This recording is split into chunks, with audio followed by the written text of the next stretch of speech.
He thought he would collect soil samples for class, but at a closed landfill, he found an armored vehicle with bones and millions of dollars.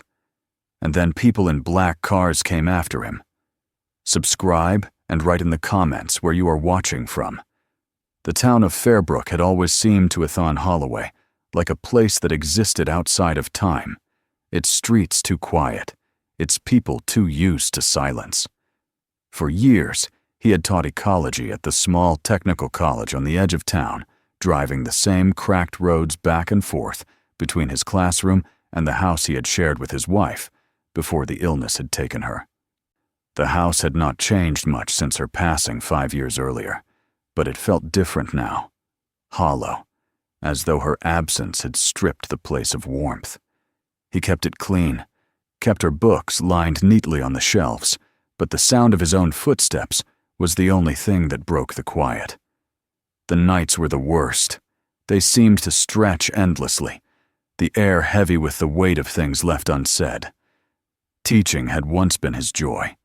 He liked the smell of chalk dust, the scratching of pens as students took notes, the moment when a concept landed and faces brightened with understanding. But these days, even that pleasure felt dimmed. He went through his lessons with the same calm voice, drawing diagrams on the board, talking about soil layers, runoff, photosynthesis, food chains. But behind his words, there was a fatigue that none of his students could quite name. They liked him, they respected him, but they sensed he carried something with him that did not belong to the classroom. When the final bell rang and the last student left, Ethan lingered among the empty desks, letting the silence settle around him like an old coat before he gathered his papers and left. It was on one such evening, the sun low over the pine trees, that he drove past the turnoff that led to the town's closed landfill. The sign was still there, faded and dented, warning trespassers to stay out. The landfill had been sealed off more than 20 years ago, declared hazardous, after reports of chemical leakage and clusters of illnesses among the families who lived downwind. For a time, it had been the subject of heated town meetings and lawsuits, until the authorities finally capped it and ringed it with rusting chain-link fences. Since then, it had become a ghost zone, a place children dared each other to approach, but no one entered willingly. People said the air was poisoned, that strange vapors rose from the ground at night, that even birds avoided it. For Ethan, the landfill was more than a forbidden place. It was a wound in the landscape, a scar that represented everything he taught about, but could never fully explain to his students. The way human negligence seeped into the earth, how greed and shortcuts left permanent marks on the world. He had always been curious about what lay beyond the sagging fences, what secrets the place held beneath its blanket of weeds and waste. Perhaps it was inevitable that his curiosity would one day overcome the dull ache of his caution. The decision came quietly, without drama. He told himself he had a reason.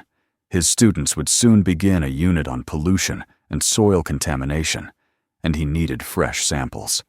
The soil near the landfill would still carry traces of the chemicals that had closed it. If he could bring back specimens, he could show them the real consequences of industrial carelessness, not just pictures from a textbook. But deep down, he knew it was more than science. Something in him craved the confrontation, the chance to look directly at what others refused to face. The morning he chose was warm and still, with low clouds stretching across the sky and a dampness in the air that smelled of coming rain. He packed his old rucksack with rubber gloves, sample jars, a small trowel, and a flashlight, though it was still early enough that he would not need it. As he drove to the edge of town, the streets gave way to stretches of empty road, lined with pine and scrub oak, and soon the fence came into view. It was worse than he had imagined, sagging under its own weight, dotted with holes where the links had been cut years ago. The warning signs were sun-bleached and peeling. some hanging by a single rusted nail. He parked far enough away that his car would not be seen from the road, then approached on foot, his boots crunching over gravel and dry weeds. A gap in the fence yawned near one of the corner posts, wide enough for him to slip through. Beyond it, the ground dipped into a wide basin where the landfill had been capped. The mounds of earth were overgrown now with tall grass and brush, but here and there, the bones of the place still jutted through. Twisted metal pipes, concrete slabs, the skeletons of old machines abandoned where they had died. The air smelled faintly metallic, tinged with something sour and chemical. Ethan moved carefully, taking slow steps as though entering sacred ground. His breathing sounded too loud in his ears. He expected to see birds circling overhead, or at least insects moving in the grass. But there was nothing. The silence was so complete that he could hear the rasp of his jacket each time he bent to inspect the soil. He scooped a sample into a jar, labeled it neatly, then took another. But as he worked, a strange awareness crept over him. It was as though the landfill was not just a dead place, but a waiting one, watching him. Deeper into the basin he went, guided by nothing but instinct. The weeds grew higher there, tangled and damp from dew. His boots sank slightly into the soft ground, leaving dark prints behind him. Then, as he climbed over a low mound of earth and slid down the other side, he saw it. A flash of metal among the grass. At first he thought it was a broken piece of machinery left to rust. He crouched and brushed away dirt with his gloved hands, exposing a dull surface covered in corrosion. It was thicker than he expected. Solid steel with a line of rivets running along the edge. He stepped back, scanning the ground. More of the same shape protruded from the earth a few feet away, angled sharply as though something massive had been buried there. The longer he looked, the more he realized it was no random piece of junk. The corners were too precise, the lines too straight, the steel too heavy-duty for ordinary equipment. His pulse quickened.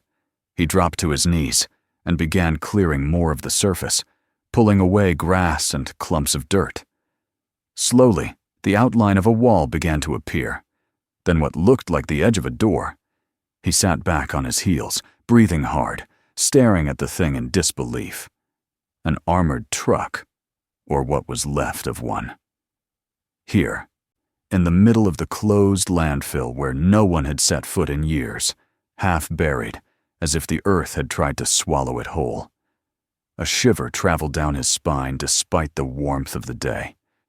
He rose and circled the mound, searching for more clues. The truck was tilted at an angle, its roof barely visible above the ground. Vines and roots wrapped around its frame like a shroud. The stormwater and time had done their work well, hiding it from the world. How long had it been here? Decades. Who had left it? And why had no one ever come to retrieve it? Ethan crouched again, running a hand along the corroded seam where the door met the frame.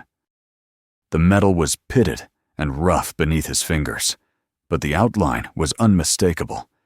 He felt a strange mix of dread and wonder, as though he had stumbled onto something he was never meant to see. The silence of the landfill seemed to deepen, pressing against him. He rose and took a step back, suddenly aware of how alone he was. The wind stirred the grass, making it whisper, and he had the uncanny sense that the place was warning him away. But he did not leave. Not yet. Instead, he stood there for a long time, staring at the rusted shape, until the sun had climbed higher and the shadows shifted around him. Only then did he turn back. Retracing his steps to the fence, as he emerged onto the empty road, the ordinary world felt strange, too bright and harmless. His discovery clung to him like a weight. That night, he could not eat. He sat at his kitchen table with the lights off, staring out the window into the darkness. The image of the buried truck replayed in his mind, the feel of rust beneath his hand, the unnatural stillness of the landfill. He knew he could not leave it alone. The place had shown him a secret, and now it was his.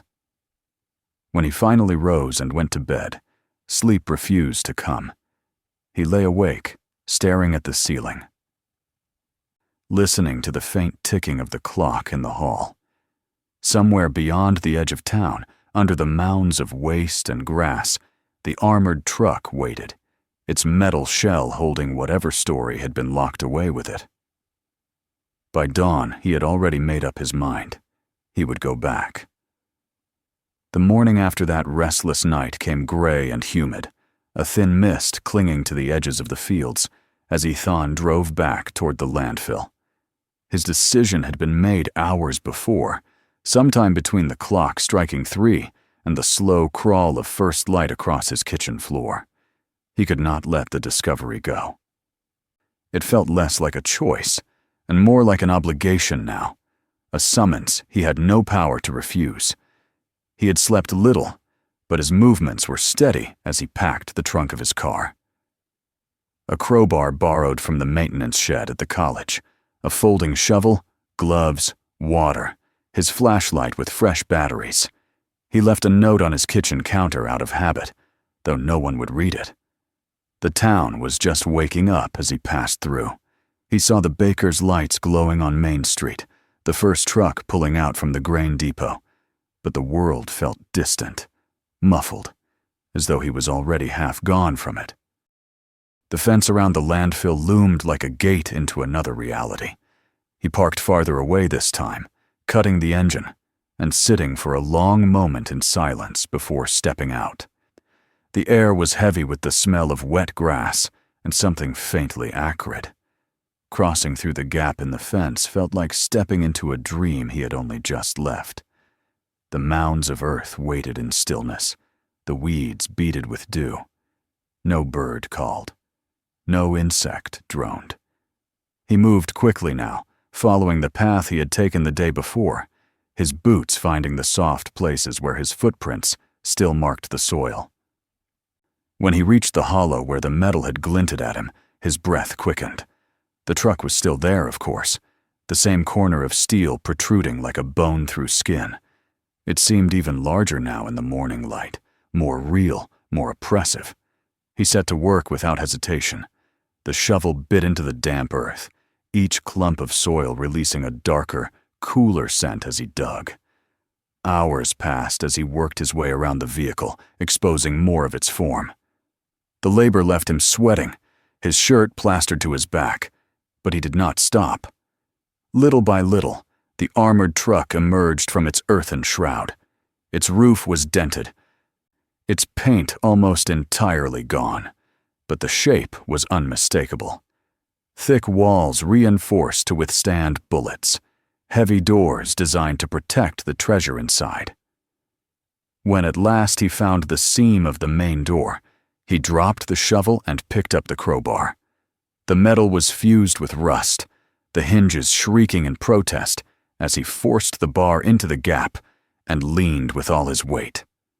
The sound that came was a groan, deep and animal, as though the truck itself objected to being opened after so many years. With one final push, the latch gave way, and the door swung outward, releasing a rush of air so stale and sour it made him gag. He hesitated at the threshold, the beam of his flashlight cutting through the gloom. The interior was a tomb. Dust motes swirled in the thin light, glinting off twisted metal and shards of glass. The first thing he saw was the shape of bones slumped in the driver's seat, the skull tilted at an unnatural angle. Shreds of uniform still clung to the skeleton, the faded patch of a security company barely visible. On the floor, empty shell casings lay scattered, some half buried in grime, others gleaming faintly, as though waiting to be noticed. Ethan stepped inside, his boots crunching on debris. The smell was overpowering now. Rust, mildew, and something else. Something older that he could not quite name, but that spoke of death long past. There was another skeleton near the back, collapsed against the wall, one bony hand still clutching the rusted barrel of a shotgun. He felt the weight of the years pressing down on him, the sense that he was trespassing in a place where terrible things had happened. The safe in the center of the truck had been torn open long ago. Its door hung askew, the lock mechanism mangled. Inside, what had once been bundles of cash had fused together into rotting bricks, their green edges faded to brown. He thought at first that everything of value had been taken, until he noticed the outline of a panel in the floor, slightly different in color from the rest. He knelt, worked the tip of the crowbar into the edge, and pried it open. The panel came away with a screech, revealing a hidden compartment. Inside, to his shock, were plastic-wrapped bundles of money stacked neatly, as if waiting for someone to come and claim them. He reached in and lifted one, brushing away the dust. The paper inside was crisp, the ink faded, but still legible. Hundreds, bound in thick bands, stamped with dates from the late 1980s. The sight filled him with a jolt of conflicting emotions. There was enough here to change his life, maybe to disappear and start over somewhere else. But the thought of taking it felt like stepping into the same darkness that had swallowed the men whose bones lay at his feet. He set the bundle back, closed the panel, and sat heavily against the wall. The beam of his flashlight swung across the interior, lighting bones, casings, shattered glass. The truck was not just a vehicle. It was a story frozen in time, a moment of violence preserved like an insect in amber. He stayed there longer than he meant to, his mind racing, until the flashlight began to flicker and he realized how long he had been inside. When he emerged into the gray light of afternoon, the air felt thin, his lungs greedy for it. He stood for a while, staring back at the open door, the dark mouth of the truck gaping like a wound.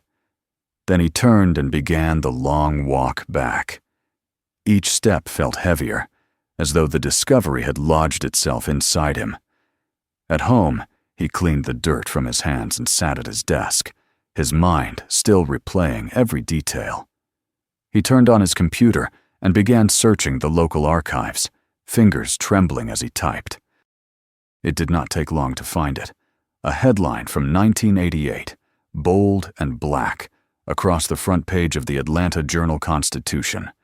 Armored truck vanishes en route to Atlanta. Crew missing.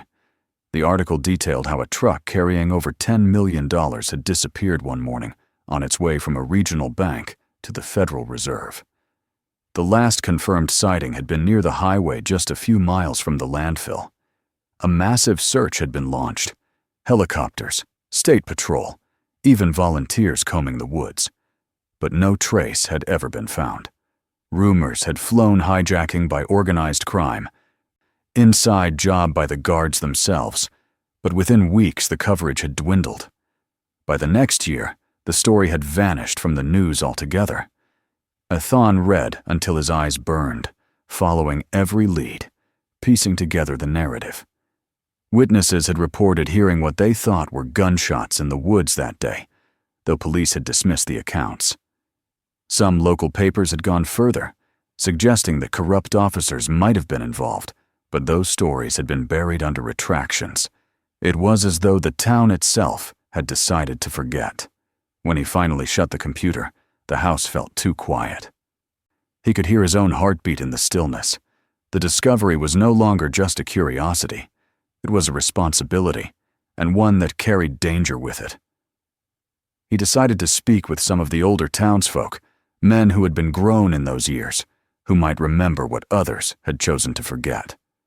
At the hardware store the next day, he asked casual questions, dropping mentions of the missing truck, but the faces that turned toward him were closed. A man old enough to be his father muttered that some things were better left alone. Another just shook his head and walked away. That evening, when Athan returned home, he noticed the front door was not fully shut. His stomach turned cold. Inside, the living room was as he had left it. but his desk was in disarray, drawers pulled open, papers scattered across the floor. The notebook where he had written his observations from the landfill was gone. He stood in the center of the room, heart hammering, listening to the silence. Whoever had come had not taken money or valuables, only his notes. The violation was like a hand on the back of his neck. As he reached for the phone to call the police, it rang, startling him so badly he nearly dropped it. He lifted the receiver with a shaking hand.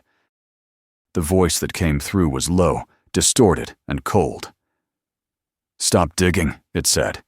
"This is your last warning." Then the line went dead. Ethan stood there for a long time, the receiver pressed to his ear, the dial tone buzzing in the background. The house felt smaller around him, the walls too close. He replaced the phone slowly, every nerve in his body alight with fear. That night, he did not sleep. He sat at his table with the lights off, staring into the darkness outside. Somewhere in the distance, the landfill lay quiet under the stars, holding its secret. And now, someone else knew that he had found it. Morning arrived without rest. Ethan had dozed in a chair rather than his bed, unable to convince himself the house was truly empty. Every creak of the floorboards, every shift of the wind outside, had felt like a footstep. When dawn broke, pale and thin, he rose with the weight of a man who had aged years overnight. The coffee he brewed tasted bitter on his tongue, but he forced it down, staring at the front door, as if expecting it to swing open again. The warning on the phone had been simple, but its message had sunk deep. Someone knew what he had found. Someone wanted him to stop. He tried to go about his routine, tried to teach his classes as though nothing had changed, but the faces of his students blurred before him, their voices distant. The only sound that felt real was the memory of that distorted voice telling him to stop. At night, the headlights of passing cars sent knives of light across his walls, making him rise from bed and peer through the blinds. More than once he thought he saw a dark sedan parked just beyond the edge of his streetlights, though when he blinked it was gone. Perhaps it was only his imagination, but the sense of being watched grew until it was impossible to ignore. By the third day, the tension had hardened into resolve. Fear alone would not drive him back. If anything, it pushed him forward. If they had gone so far as to break into his home, then the secret they were guarding was even darker than he had guessed. He needed more than memory and suspicion now. He needed proof that could not be taken from him. That thought propelled him back toward the landfill one more time. The sky was overcast as he parked far from the gate, hiding his car in the shadow of a stand of pines. He left it there and made his way on foot, moving quickly, keeping his head down. The wind stirred the grass as he slipped through the gap in the fence and descended into the basin. The place seemed even more silent than before, as though the landfill itself held its breath. This time he carried not only the crowbar and gloves, but a camera, extra batteries, and a length of rope. Every step felt deliberate. He followed his own tracks to the hollow where the armored truck waited, its rusted side glistening faintly with moisture. The door he had pried open still hung ajar, its shadow a dark slit against the earth. Ethan climbed inside again, the beam of his flashlight steady this time. He forced himself to look more carefully at everything he had rushed past before, the angles of the bones, the bullet holes in the metal walls, the way the casings were scattered, as though a firefight had erupted in the close quarters. He photographed it all, his camera clicking softly, each flash freezing the scene into undeniable evidence. He crouched by the hidden compartment, opened it, and photographed the bundles of cash as well, careful not to disturb them more than necessary. For a long while, there was only the sound of his own breathing and the occasional shudder of the camera. He began to think he might have been wrong about the threats, that perhaps the break-in had been the work of vandals, that the phone call had been a prank. But then the sound reached him, faint at first, a low vibration that ran through the ground under his knees. Engines. He froze, the flashlight beam quivering as he switched it off and plunged the truck back into darkness. The rumble grew louder, joined by the crunch of tires on gravel. He crawled to the open door and peered out through a gap in the weeds. 2 black SUVs rolled slowly along the old service road that bordered the landfill, their windows dark, their movement deliberate. They stopped not far from where Ithon crouched, and the engines cut off, leaving a ringing silence. The first man out of the vehicle wore plain dark clothing and carried himself with the easy precision of someone who had done this many times before. Another followed, then a third. Each carried a rifle slung across his chest, not pointed but ready. They fanned out without speaking, scanning the ground, their boots leaving deep impressions in the damp soil. Ithon pressed himself flat against the earth, his breath shallow. They were not here by chance. They knew exactly where to come. His presence here would be impossible to explain if they found him. Slowly, carefully, he slipped from the truck and into the undergrowth, crawling on elbows and knees until he was hidden behind a mound of trash and earth. He lay there, the smell of rust and damp cloth thick in his nose, and watched as one of the men climbed into the truck. A moment later, the beam of a flashlight cut through the darkness inside. He saw it sweep across the bones, the floor, the safe, and then pause. A sharp curse rang out, loud enough to carry to where Ithon lay. The man shouted to the others, and they converged on the truck. The tone of their voices was sharp now, angry. They had found what he had uncovered. Ithon began to retreat, inching backward through the weeds, careful not to snap a twig. Then his boot found a fragment of metal hidden under the soil, and the sound it made was impossibly loud in the silence. One of the men's heads snapped up, eyes narrowing. "There!" The word was more growl than shout, but its meaning was clear. Ithon ran. The forest erupted behind him, the crack of boots pounding against the earth, the shouts of the men spurring one another on. A shot rang out, then another, splintering a piece of rotted wood near his head. He zigzagged between the mounds of refuse, leaping over rusted barrels, ducking under sagging beams. Bullets hissed through the air, snapping branches, sending bursts of soil into the air around him. He veered toward the lower ground, where the old seepage pools had collected decades of runoff, the mud thick and treacherous. His boots sank to the ankles, but he kept going, spreading his weight carefully the way he had taught his students when explaining how animals crossed marshes. Behind him came the sound of one of the pursuers, cursing as he stumbled and sank deeper. Another fired, the muzzle flash briefly lighting the trees. But the shot went wide. Ithon darted into a stand of weeds, dropping to his stomach and crawling until he found a hollow where the earth dipped and pooled with foul water. He crouched low, pressing his back against the side, breathing through the fabric of his sleeve to muffle the sound. The shouts moved past him, the search widening, then circling back. He stayed motionless as one of the men passed close enough that he could see the stitching on his boots. Only when the sound of footsteps faded did he dare to move. The chase dragged on through the afternoon.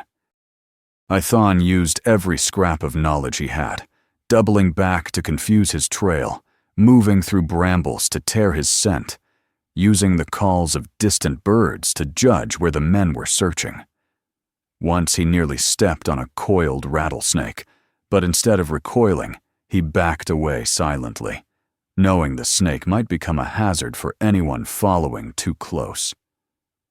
By the time the light began to fail, his muscles burned with exhaustion, his clothes soaked with sweat and mud.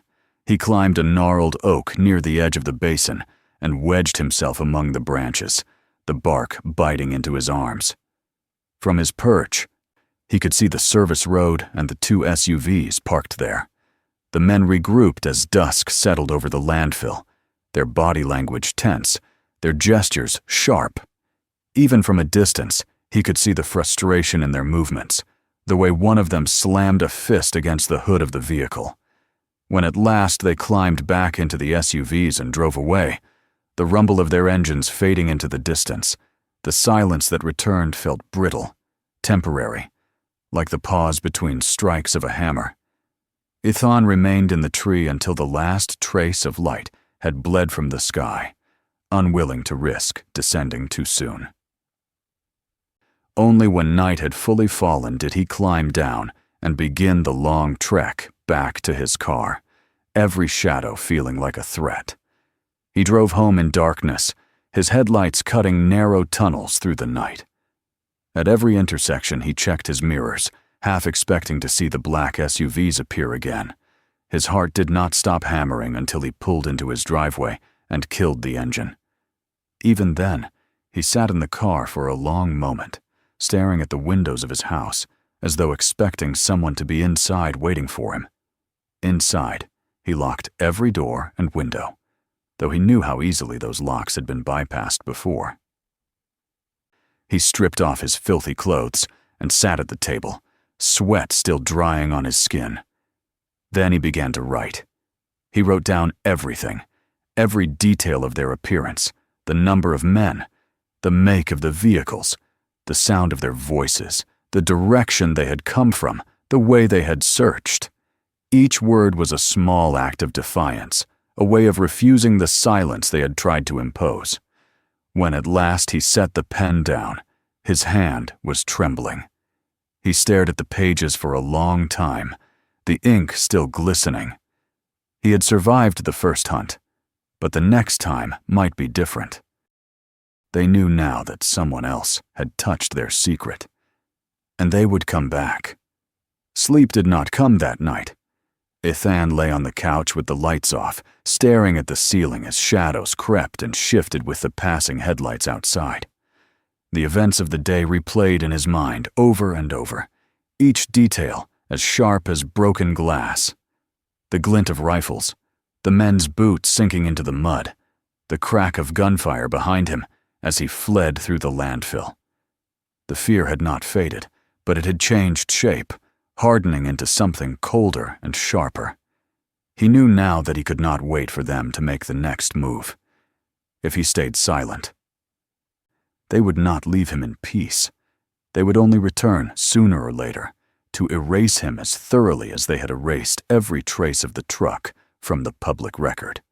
At dawn, he rose and made coffee with deliberate movements, each step of the simple ritual grounding him. The house still felt violated, the memory of strangers rifling through his desk, too fresh to ignore. He sat at the kitchen table, stared at the notes he had written the night before, then began to work again. This time, he did not simply write what he remembered. He cataloged it carefully, methodically, as though preparing a report. He described the condition of the truck, the angle of the bones, the casings, the location of the hidden compartment. He detailed the chase in the landfill, the sound of the vehicles, the number of men, their approximate height and build. When he finished, he photographed his notes page by page and saved them to a flash drive. Then he turned to the camera and uploaded every image he had taken inside the truck, checking them twice to make sure none were corrupted. When all the evidence was copied and backed up, he locked the flash drive inside a metal tin and placed it in his satchel. The weight of it pressed against his chest like both a shield and a challenge. He could no longer trust the local authorities. That much was clear. The old newspaper articles, the abrupt end to the investigation, the whispers of townspeople, and now the armed men stalking the landfill all pointed to rot that ran deep. If he walked into the sheriff's office with what he had found, the most likely outcome would be that the evidence would disappear and he would find himself alone once more, only this time marked more openly as a target. That left only one option, dangerous though it was. Someone outside this county, someone with no stake in its silences, had to see what he had seen, He thought of the journalist, whose name he had come across months ago while reading about another cold case. A woman who had exposed a decades-old police cover-up in a neighboring county, forcing resignations and even prosecutions. She was known for being relentless, for refusing to bow to pressure. If anyone could drag this story into the light, it would be her. Ethan spent the afternoon preparing. He wrote a letter to accompany the files, laying out the timeline of his discovery, the threats, and the break-in at his home. He printed duplicate sets of photographs and placed them in an envelope separate from the flash drive, a fail-safe in case one was lost. When he was finished, he sat for a long time in the quiet house, staring at the packed bag. The decision was made. All that remained was to act.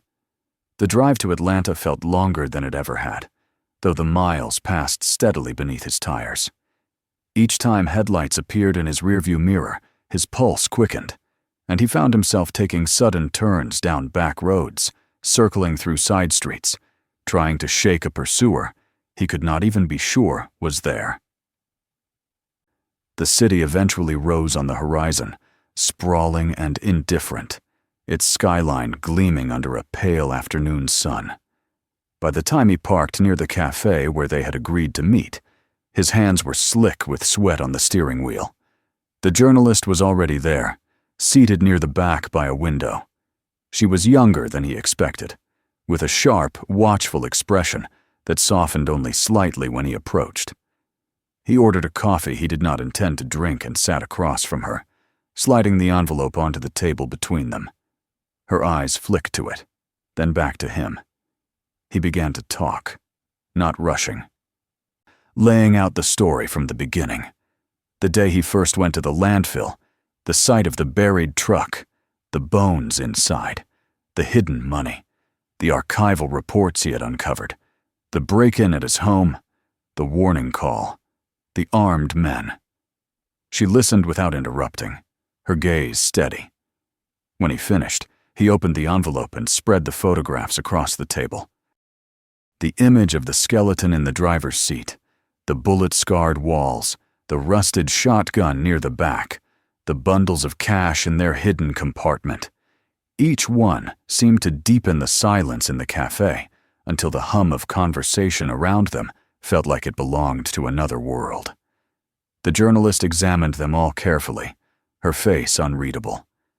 Finally, she leaned back, her expression grave. She told him she believed him, that what he had brought her was bigger than a local scandal. It was the kind of story that could unravel years of carefully maintained silence, the kind that would make enemies of powerful people. She asked if he understood what would happen once this came to light, that it would not just be an article, but a war against those who had kept this buried for so long. He nodded. He understood. They parted as dusk was falling, the city lights blinking on one by one as he walked back to his car. The streets felt too crowded, too exposed, but there was a strange calm settling over him now. The evidence was no longer his burden alone. Even if something happened to him, the truth had been set in motion. The drive back to Fairbrook was quiet, the road dark except for the slice of his headlights. When he turned onto his street, he saw a familiar shape parked at the far end, the same dark sedan that had haunted the edges of his vision before. This time, it did not drive away. Its windows reflected the glow of the streetlights, hiding whoever was inside. Ethan parked his car and sat for a long moment, gripping the wheel. Fear rose in him, but it was different now, tempered by a hard clarity. The men who had chased him through the landfill might still come. The threats might grow sharper, but he was no longer a man carrying a secret in the dark. He had passed it into hands that could bring it to light. He stepped out of the car and walked to his front door without hurrying, aware of the eyes on him from down the street. Inside, he locked the door, drew the curtains, and sat at the table. Outside, the night pressed close, heavy and waiting. Somewhere beyond the town, the landfill lay silent, The armored truck still crouched in its hollow, like a relic from another world. But it was no longer just a relic. It was evidence. It was the heart of a story that could no longer be buried. And though Ethan knew the days ahead would not be easy, he felt the faintest stirrings of something he had not felt in years. Resolve, even a grim kind of hope. The hunters might come again, but this time he would be ready. He had taken the first step out of fear and into the light, and there would be no turning back. Outside, the dark sedan's engine started, its headlights sweeping across the houses as it rolled slowly away. Ethan sat in the stillness, listening until the sound faded into the night. Then he turned back to the notes spread on the table, tracing them with one hand. Steady now. The game was no longer theirs alone. The secret was awake, and it would not sleep again. If this story kept you watching until the very end, make sure to subscribe so you never miss the next one. Take a moment to watch the next video waiting for you right now. There are more powerful stories ahead. And don't forget to share this video with friends and family.